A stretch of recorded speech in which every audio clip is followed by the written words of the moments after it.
오늘은 제60회 한국소설 신인상 당선작인 이경숙 작가의 물고기 비늘이란 작품을 소개해드리겠습니다.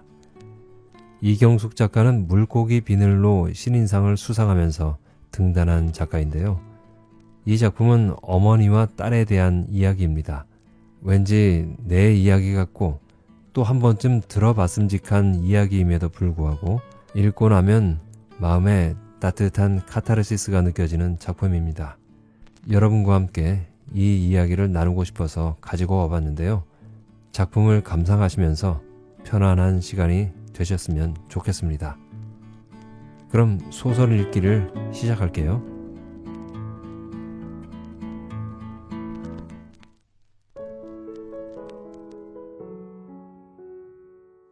물고기 비늘. 이경숙. 비린내가 났다. 그녀의 집은 시장 맞은편에 있다. 입구에 위치한 생선가게에 화로차가 들어오면 냄새가 진동한다. 창문이 미세하게 열려 있었다. 그녀는 고양이처럼 몸을 움츠렸다. 휴대폰 알람으로 설정해 놓은 일기예보에서 날씨를 말해주고 있었다. 저기압의 영향으로 습도가 높아 불쾌지수가 올라간다고 했다. 7시. 그가 올 시간이다. 그녀는 얼른 일어나 창문을 닫았다. 그리고 공기청정기를 켜고 방향제를 뿌렸다. 비린내가 좀은 가신 듯 했다.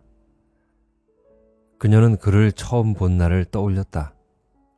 A마트의 방향제 진열대 앞에 검은색 스키니 바지를 입은 그가 서 있었다. 그는 고르는 물건마다 일일이 냄새를 맡아봤다. 디퓨저 코너에서 남자를 보는 것은 드문 경우였다. 그녀는 그를 신기하게 쳐다봤다. 녹차 성분이 들어있는 방향제가 좋아요. 향이 은은하게 퍼져요. 그가 그녀에게 다가오며 말했다. 무슨 상관이에요? 그녀는 언짢은 목소리로 대꾸했다. 스키니 옷을 좋아하지 않았던 그녀는 그의 몸에 붙은 바지가 불편했다. 그를 피해 뒤쪽 진열대로 갔다. 어항이 전시되어 있었다. 줄무늬 열대어 한 마리가 수면 위로 올라오며 입을 벙긋거렸다. 그녀는 열대어를 보며 미니 했던 말을 떠올렸다. 물고기도 후각세포가 있어 냄새를 맡는데요. 어릴 때 살던 곳으로 회귀를 하는 것도 이것 때문이에요. 물속에서 향은 어떻게 퍼질까? 물결을 따라 흘러다닐지도 모른다. 열대어의 지느러미에도 줄무늬에도 꼬리에서도 향이 묻어날 것이다. 언제 왔는지 그가 옆에 서 있었다. 향기가 눈에 보인다면 저 열대어 무늬처럼 줄무늬 모양이 아닐까요? 그녀는 피식 웃음이 났다. 눈에 보이는 향이라. 단어로 냄새를 말할 수는 없었다.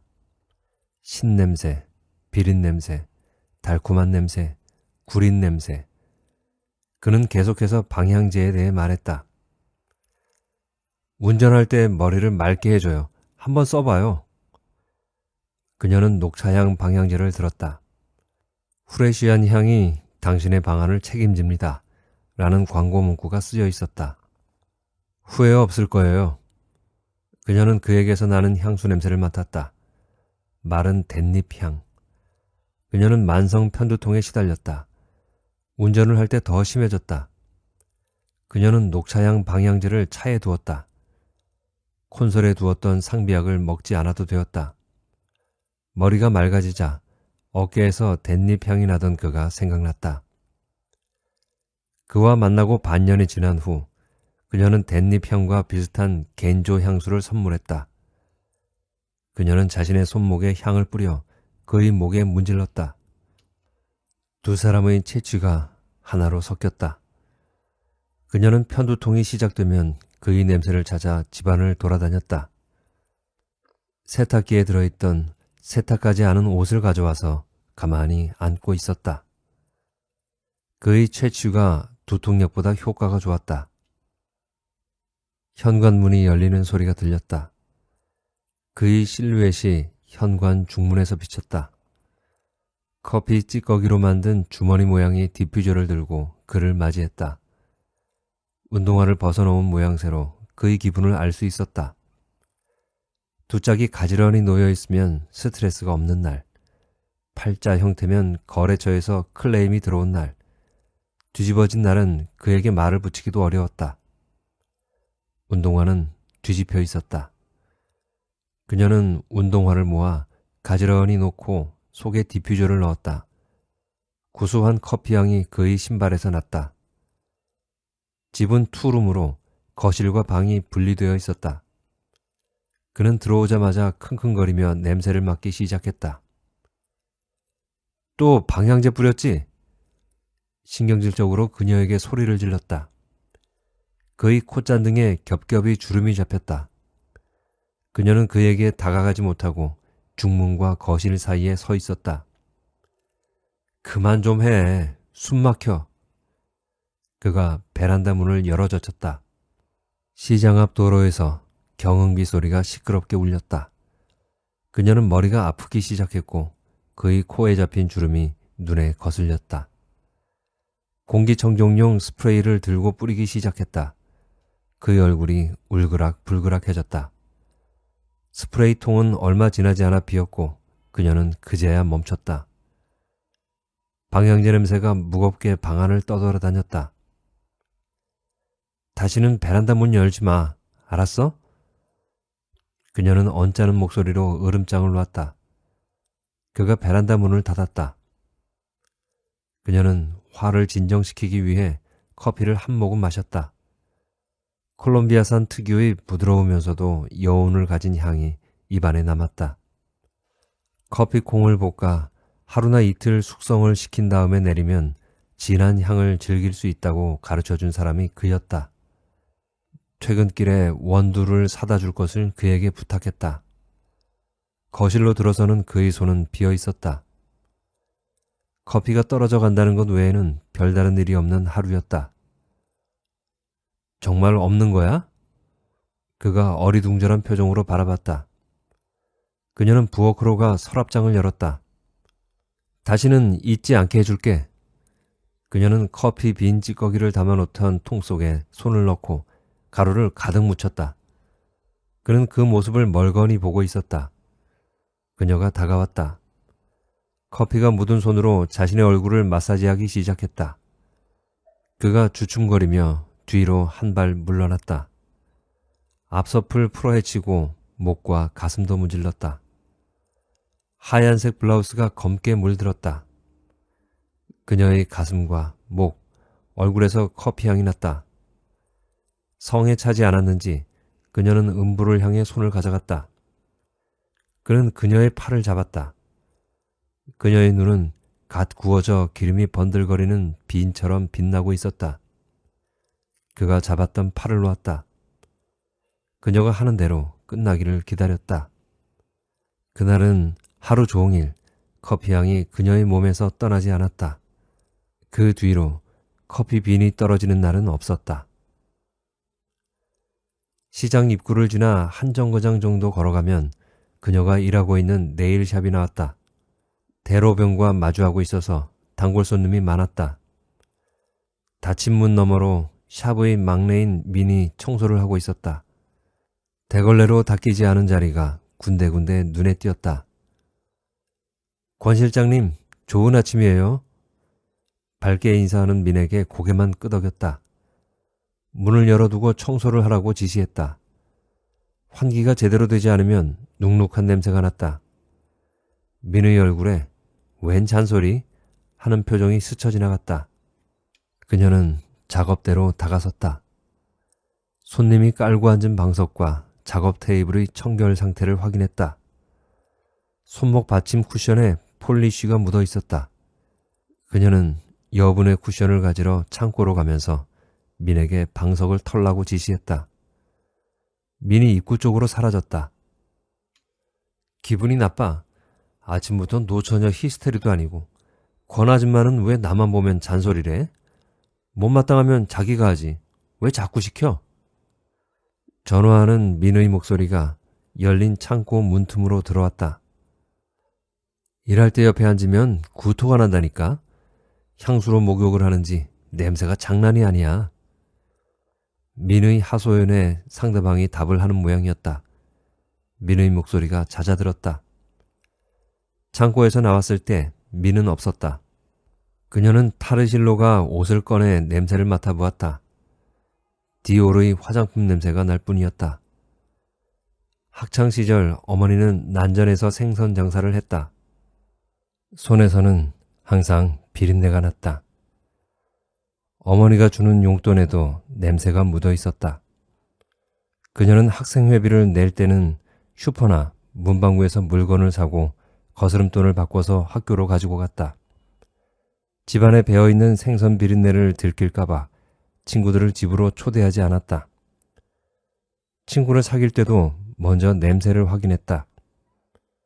등교 시간이라 그녀는 서둘러 샤워를 했다. 샤워 코롱으로 몸을 마사지하고 캐모마일 향이 나는 샴푸로 머리를 감았으며 국화향이 나는 작은 주머니를 가방 안에 넣고 다녔다. 교복을 입기 위해 행거에 걸린 옷을 걷었다. 비린내가 풍겼다. 행거에는 교복과 나란히 생선 비닐이 붙어있는 장갑이 걸려 있었다. 이게 뭐야? 그녀는 앙칼진 목소리로 어머니를 불렀다. 새벽 시장에 물건을 하러 가지 않은 어머니는 늦잠을 자고 있었다. 잠이 덜 깬 어머니가 속옷 차림으로 나왔다. 엄마, 내가 엄마 옷하고 같이 두지 말랬지? 교복에서 냄새 나잖아. 나 학교 안 가. 그녀는 어머니를 몰아세웠다.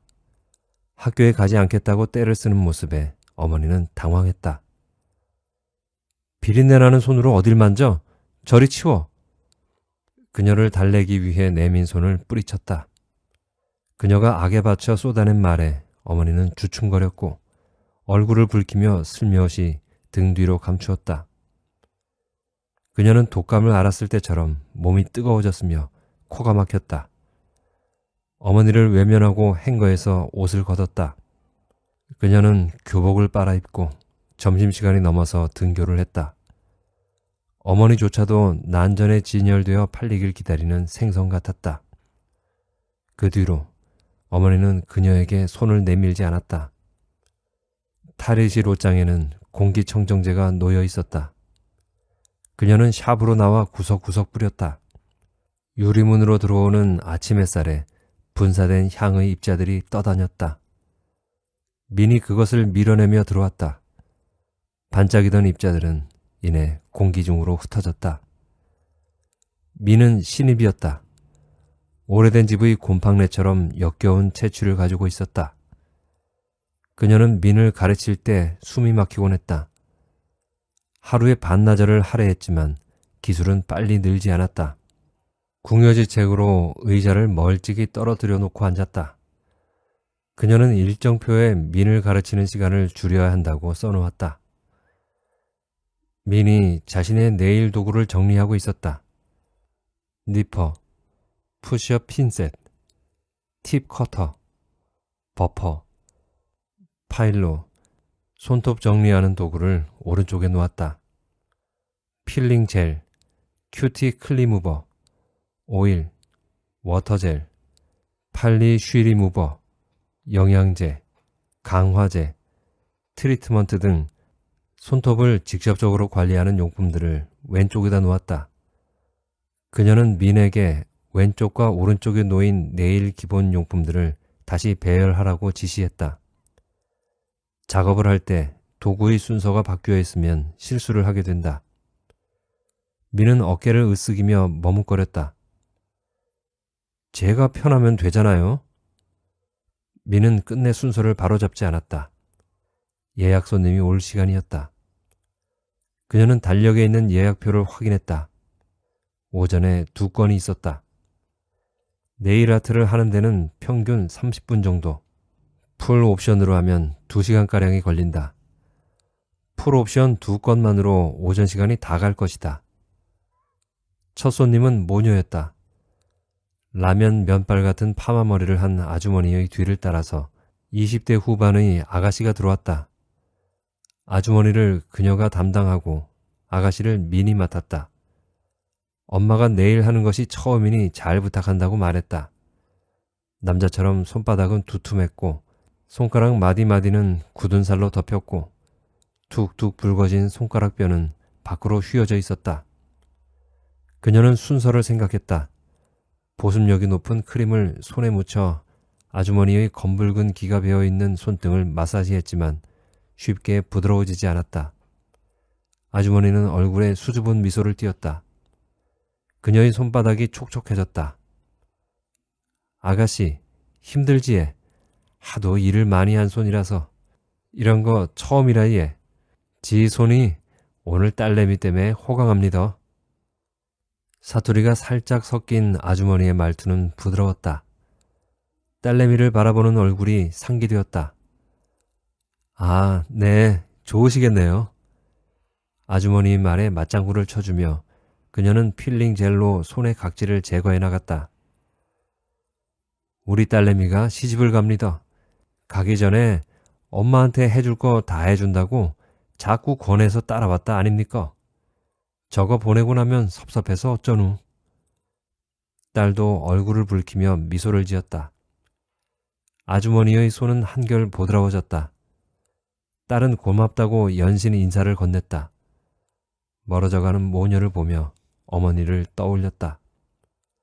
아주머니처럼 붉어진 뼈마디를 가지고 있었다. 마지막으로 어머니를 본 것은 10년 전 시장에서다. 난전 앞에는 동태 상자들이 쌓여 있었다. 그녀는 멀찍이 물러서서 봤다. 어머니는 얼어있는 동태를 떼어내기 위해 바닥에 내동댕이 쳤다. 그녀는 난전 앞에서 코를 막고 어머니를 불렀다. 목소리를 듣지 못했는지 떨어져 나간 고기를 줍고 있었다. 어쩔 수 없이 안으로 들어갔다가 어머니에게 부딪히고 말았다. 그녀는 뒤로 벌러덩 넘어졌고 치마엔 물고기 비닐이 잔뜩 묻었다. 놀란 어머니는 그녀를 일으켜 세우기 위해 손을 내밀었다. 그녀는 뿌리쳤다. 물고기 비늘과 비린내로 범벅이 된 옷을 털며 시장을 빠져나왔다. 자신을 부르는 어머니의 목소리가 떨어지는 비늘처럼 바닥에 나동그라졌다. 대학을 다니며 자취를 했다. 그녀가 집으로 내려가는 일은 뜸해졌다. 취업을 하면서 바쁘다는 핑계로 더더욱 가지 않았다. 그녀는 고향집 전화번호를 눌렀다. 어머니의 목소리가 수화기 저편에서 들렸다. 그녀는 대답을 하지 않았다. 어머니가 전화를 끊었다. 그녀는 휴대폰의 잠금 패턴만 만지작거렸다. 다음 예약 손님이 올 시간이었다. 민이 손님에게 인사를 하고 있었다. 그녀는 오후 9시에 퇴근을 했다. 그가 피곤해서 잠들어 있거나 아님 집안을 돌아다니고 있어야 했다. 늦은 밤 그의 외출이 잦아졌다. 집안에는 그의 겐조향 냄새가 진하게 배어 있었다. 그는 미용 재료를 파는 영업사원이었다. 그를 다시 본 것은 재고가 없는 폴리쉬를 주문하고 물건을 받을 때였다. 서로의 냄새에 익숙해졌고 둘은 동거를 시작했다. 그녀는 샤워실로 갔다. 흐르는 물에 몸을 맡기며 폴리쉬 냄새를 천천히 지워나갔다. 그녀는 소파에서 잠이 들었다. 흔드는 손길에 놀라 눈을 떴다. 이게 뭐야? 그가 언짢은 듯한 목소리로 말했다. 그녀는 잠결이라 말을 알아들을 수가 없었다. 눈을 비비며 그의 얼굴을 바라보았다. 그는 그녀의 팔을 움켜쥐고 억지로 일으켜 세웠다.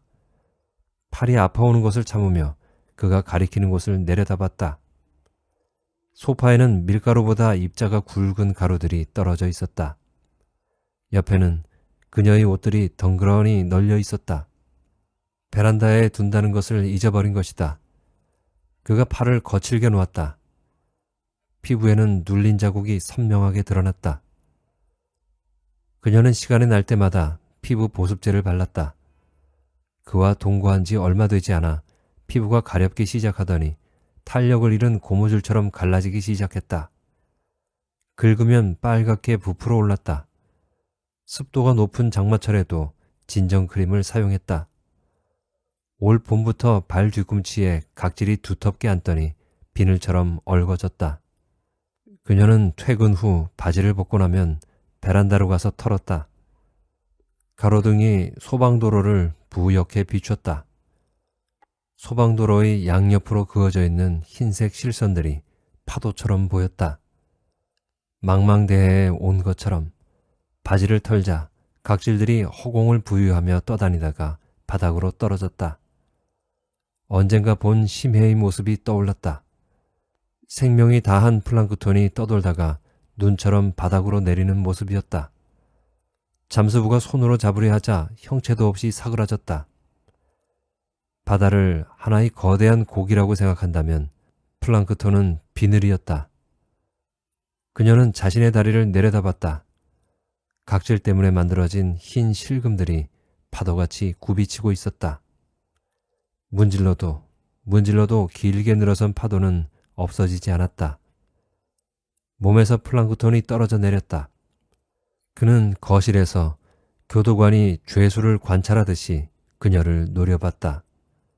그녀는 피부에 문제가 생겼다는 걸 알리기 싫었다. 공기는 청정제로, 방바닥은 락스로 소독하던 그녀였다. 공기청정제를 자신을 향해 뿌렸다. 그가 냄새가 난다며 베란다 창문을 닫고 잠가버렸다. 거실에 불이 꺼졌다. 그녀는 밤새 집 안으로 들어갈 수가 없었다. 거의 10년 만에 어머니에게서 전화가 왔다. 가끔 통화는 했지만 안부 정도만 물었다. 어머니는 오랫동안 침묵하더니 입을 다시는 소리를 냈다. 그녀는 침을 삼키며 무슨 일로 전화를 했냐며 물었다. 휴대폰을 쥔 손에 힘이 들어갔다. 내가 병원에 가야 한단다. 목소리는 떨리고 있었다. 어디가 아픈데? 그녀는 다음 말을 기다렸다. 어머니는 보호자를 데려가야 한다고 했다. 아버지가 안 계셨으니 그녀가 보호자였다. 날짜와 시간을 메모했다. 어머니는 할 말이 더 있는지 전화를 끊지 못했다. 그녀는 휴대폰을 주머니에 찔러 넣었다. 어머니는 혼자서 그녀를 키웠다. 아버지는 그녀가 어릴 적에 맛있는 거 사올게 라는 말을 남기고 다시는 집으로 돌아오지 않았다. 어머니는 아버지의 옷들을 집 앞에 있던 고물상에 가져다 주고 잔돈 몇 푼을 받아왔고 장롱 바닥에 떨어져 있던 옷 먼지를 걸레로 닦았다. 그녀는 텅 빈 장롱과 어머니를 번갈아 봤다. 아버지 옷을 가져다 놓으라고 악을 썼다. 그녀는 아버지의 채취를 막기 위해 장롱을 뒤지기도 하고 찬장을 뒤지기도 하고 다락에 올라가기도 했지만 찾을 수가 없었다. 아버지가 사라져버린 집안에는 생선 비린내만 가득 찼다. 점심으로 생선 구이가 나왔다. 그녀는 집을 나온 뒤로 생선을 먹지 않았다. 직장 동료들이 왜 먹지 않느냐고 물었다. 비린내가 싫어서라고 얼버무렸다. 네일샵의 식구들이 전어가 살이 많이 올랐다며 연신 젓가락을 들이댔다. 그녀는 그들의 입가에 번지는 미소를 보고 생선살을 한 점 뜯었다. 비릿한 냄새가 입안을 가득 채웠다. 물과 함께 겨우 삼켰다. 비린내가 가시자 구수한 맛이 혀를 감쌌다. 생선을 먹는 그녀를 보고 네일샵의 식구들이 어리둥절한 표정을 지었다. 민이 놀란 목소리로 말했다. 실장님, 원래 생선 먹지 않잖아요? 샵 식구들 전부가 고개를 주걱거렸다. 그냥 한번 도전해보고 싶어서. 그녀는 쥐었던 젓가락을 탁자에 놓으며 말했다. 실장님, 한번 시작했으니 계속 드세요. 생선이 피부에 얼마나 좋은데요. 민이 더 먹으라고 그녀에게 권했다. 그녀는 다음에 다시 도전하겠다고 말했다. 그녀는 자신이 왜 생선을 먹었는지 알 수가 없었다. 그녀는 주머니 안에 들어있는 휴대폰을 만지작거렸다. 약속 장소에 도착했을 때 어머니는 보이지 않았다. 굽은 허리에 허름한 몸빼바지를 입은 아주머니가 서 있었다. 그녀는 주변을 두리번거렸다. 생선을 팔며 억척을 떨던 어머니는 어디에도 없었다. 바람을 타고 낯익은 냄새가 났다. 그녀는 조심스럽게 아주머니에게 다가갔고 옷에서 나는 생선 비린내로 알아보았다. 담당 의사는 척추 협착증 때문에 수술을 해야 한다는 소견을 내놓았다. 어머니는 수줍은 소녀처럼 다소곳이 앉아 있었다. 초등학생 정도로 체구가 왜소했다. 몸빼바지 위에 놓인 손은 잘 익은 가지처럼 보라색을 띠었다. 오전에 손님으로 왔던 파마머리 아주머니가 떠올랐다. 손의 각질을 벗겨내기 위해 보습제를 바르고 30분 남짓 마사지를 했었다. 거친 손에 혈색이 돌기 시작하자 딸이 그녀에게 고맙다고 인사를 했다. 그녀는 어머니의 손에서 눈을 뗄 수가 없었다. 담당 의사가 부르는 소리에 정신이 들었다. 의사는 연세가 있어서 수술을 해도 젊은 사람들처럼 예후가 좋게 나오지 않을 거라고 했다. 어머니는 그녀를 흘낏 쳐다보더니 머뭇거렸다. 그녀는 의사와 말하느라 모른 척했다. 수술이라는 말에 어머니는 겁을 먹은 듯했다. 그녀가 수도권에 있는 대학을 갈 거라고 선언했을 때에도 본 표정이었다. 수술 잘 부탁한다는 인사를 하고 밖으로 나왔다. 그녀는 어머니에게 입원하는 날 보자고 했다. 바쁘나? 야, 좀 이따가 가면 안 되겠나? 어머니가 그녀를 잡았다. 파르스름한 색을 띤 동상에 걸린 손이 보였다. 그녀가 집을 나가기 전보다 더 진해져 있었다. 그녀는 뿌리치지 않았다. 어머니의 눈빛에는 가지 말고 있었으면 좋겠다는 간절함이 묻어났다. 유행이 지난 손가방이 눈에 들어왔다. 그녀가 오래전 생일 선물이라며 준 것이다. 모래가 든 것처럼 눈 안이 까슬까슬했다. 어머니와 함께 집으로 향했다. 집은 그녀가 떠났을 때 모습 그대로였다. 여전히 생선 비린내가 방 안을 떠돌았다. 어머니는 성취하는 몸으로 서둘러서 점심을 차렸다. 그녀가 좋아하는 잡채가 밥상 위에 올라왔다. 미리 음식을 준비해둔 모양이었다. 허리가 좋지 못한 어머니는 상을 들지 못하고 끌고 들어왔다. 그릇들이 덜거덕거렸다. 그녀는 어머니를 향해 일어서려다 멈췄고 망설이는 사이 자세는 엉거주춤해졌다. 어머니는 자리에 앉으라는 신용을 하고 자신은 멀찍이 물러나 앉았다.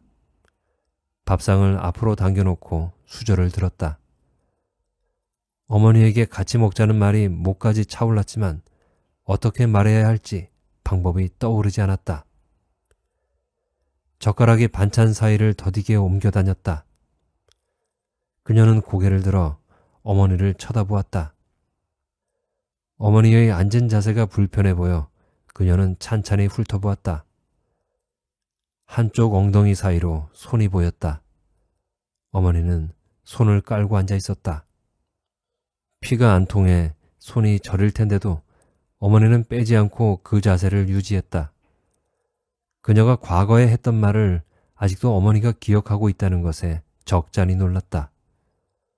손을 감추는 어머니의 모습이 그녀의 가슴 한가운데에 구멍을 뚫고 지나갔다. 아무리 메우려 해도 메워질 수 없는, 깊이를 알 수 없는 구멍이었다. 그녀는 퉁명스럽게 어머니에게 말을 건넸다. 왜 그렇게 앉아있어? 불편하게. 내사 편하대. 이렇게 있으면 허리가 아프지 않대. 어머니는 아무렇지도 않다는 듯이 그녀에게 말했다. 가시가 된 밥이 목에 걸려 넘어가지 않았다. 그녀는 서둘러 일어섰다. 갈라고? 조금만 더 있다 가면 안 되나? 어머니는 일어서는 그녀를 간절함이 묻어나는 목소리로 잡았다. 그녀는 문을 열어젖히고 나왔다. 뒤따라 나오는 어머니의 모습에서 파르스름한 손이 보였다. 깊은 주름과 튼 상처 자국이 뚜렷이 남아있었다. 병원에서 보자는 말을 남기고 황급히 어머니에게서 멀어졌다. 그가 집에 있었다. 그녀는 퇴근 시간보다 일찍 들어왔다. 현관으로 들어서는 그녀를 곁눈질로 쳐다보았다.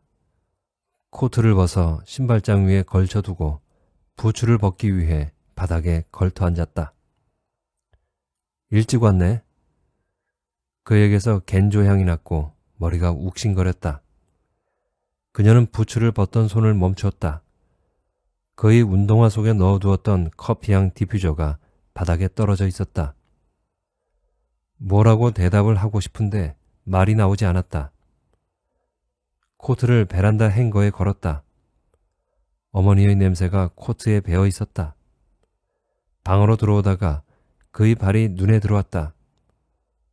양말 바깥쪽에 붙어있는 브랜드 마크가 발목 안쪽으로 돌아가 있었다. 마주보고 있는 브랜드 마크. 그러나 양말의 색은 미묘하게 달랐다. 하나는 진한 회색이고 다른 하나는 옅은 회색이었다. 그와 얼굴을 맞대고 대화를 안 나눈 지 수주가 흘렀다. 브랜드가 같지만 짝이 맞지 않는 양말을 신은 그. 두통 때문에 공기청정 스프레이를 뿌려 환기시키려 했다. 뿌리지 마. 그가 그녀에게서 스프레이를 뺏었다. 그녀는 두통약을 찾았다. 물과 함께 두 알을 삼키고 샤워실로 향했다. 그의 앞을 스쳐 지나가는데 목소리가 들렸다. 웬 시궁창 냄새야? 대체 어디를 갔다 왔어? 그의 말에서 짜증이 배어나왔다. 칠칠질 못하게 왜 그래? 그가 그녀를 아래 위로 훑어보았다. 세탁기에 옷을 넣고 샤워기 물을 틀었다. 그녀의 마음속에서 무언가가 뛰쳐나가려고 발버둥을 치고 있었다. 물줄기에 얼굴을 갖다 댔다. 물이 그녀의 얼굴을 부드럽게 어루만졌다. 샤워를 끝내고 나왔을 때 그는 나가고 없었다. 민이 뛰어들어오면서 대단한 구경거리가 있다고 들뜬 목소리로 말했다. 시장 앞 사거리에서 화로차가 넘어져 도로가 전부 물고기떼로 뒤덮였다는 것이다. 바닥에서 팔딱이고 있는 물고기떼가 장관이라고 구경을 가보라고 했다. 시장 앞 사거리는 샵에서 가까웠다. 식구들과 함께 나가보았다. 민의 말대로 화로차는 넘어져 내부를 훤히 드러냈다. 차들이 울려대는 경음기 소리가 차도 양방향에서 들려왔다. 경음기 소리에 맞추어 물고기들이 펄떡였다. 정오의 햇빛은 강렬했다. 가을 햇빛이 없으면 곡식은 익지 않는다고 하던 손님의 말이 생각났다. 물고기들은 은색 비늘로 덮여 있었다. 가을이 제철인 전어 같았다. 물고기들이 춤을 추고 있었다. 아스팔트 바닥은 그들의 무대였다. 은색 비늘은 보석처럼 반짝였다.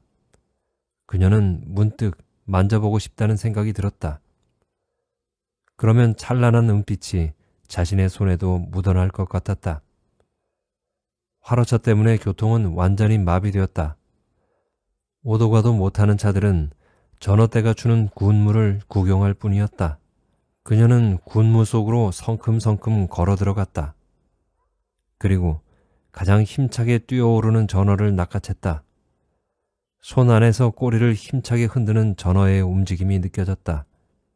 그녀의 옆에서는 화로차의 주인인 듯한 남자가 바구니에 전어를 정신없이 주워 담고 있었다.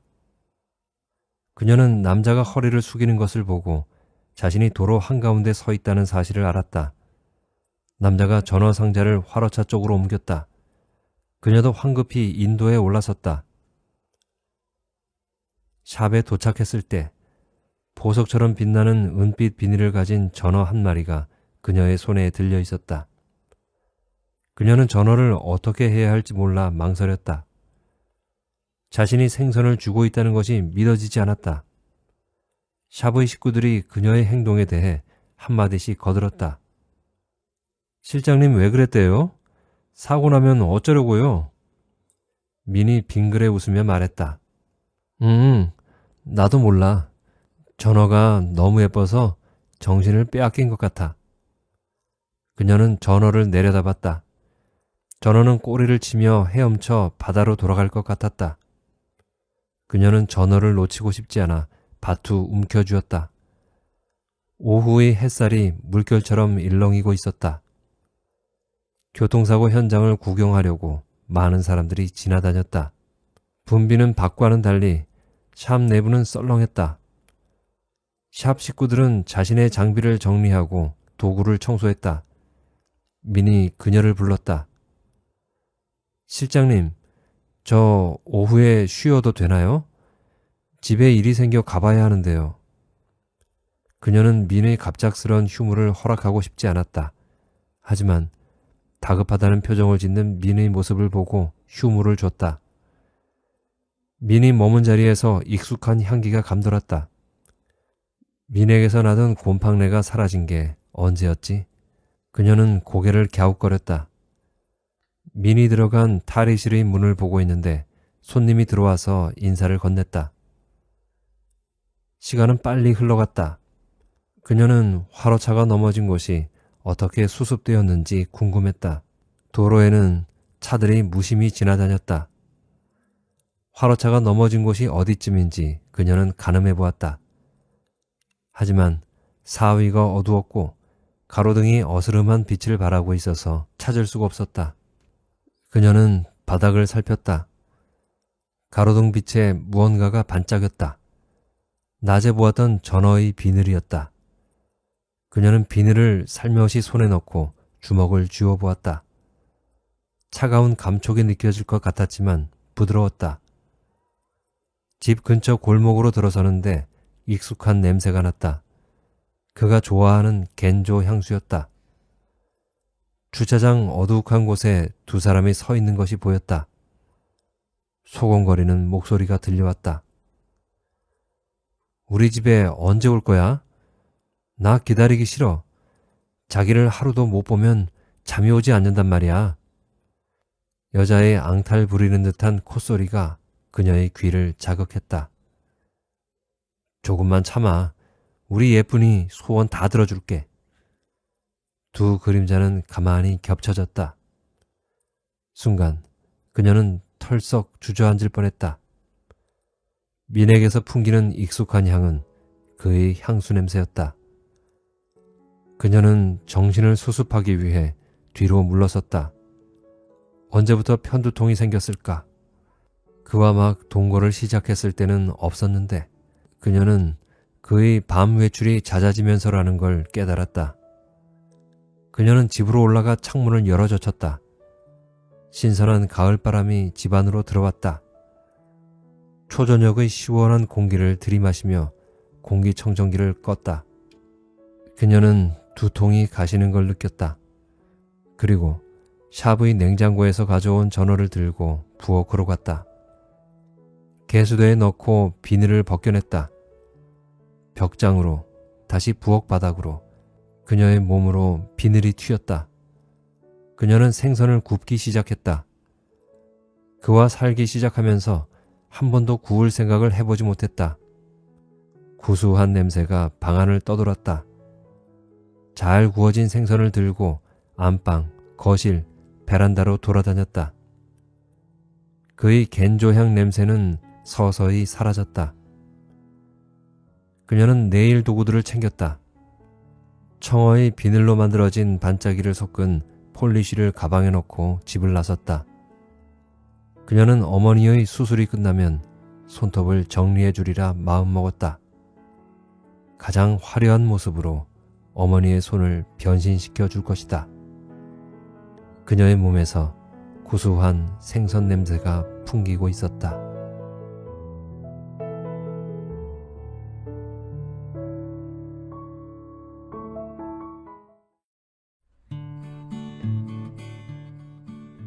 재미있게 들으셨나요? 저도 언젠가 어머니의 굵어진 손마디를 만져봤던 적이 있었습니다.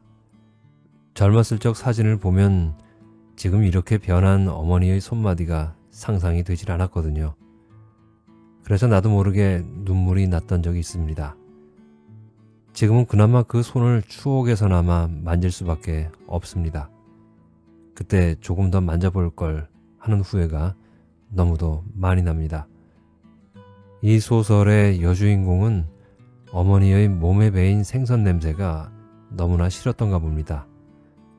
왜냐하면 아버지의 갑작스러운 가출에 대한 원인을 그녀는 어머니에게서 찾고 있었기 때문입니다. 그래서 은연중에 어머니의 그 비릿한 생선 냄새가 싫어졌던 것이죠. 그렇게 십수년을 연락뜸하게 살다가 마주한 어머니의 손을 보고 뭔가 애써 외면하고 싶었지만 그럴 수 없었던, 그래서 더 미안해지는 자신을 보게 됩니다. 더구나 그녀 자신도 어머니와 비슷한 처지에 놓이고 보니 이제서야 어머니를 이해하게 된 걸까요?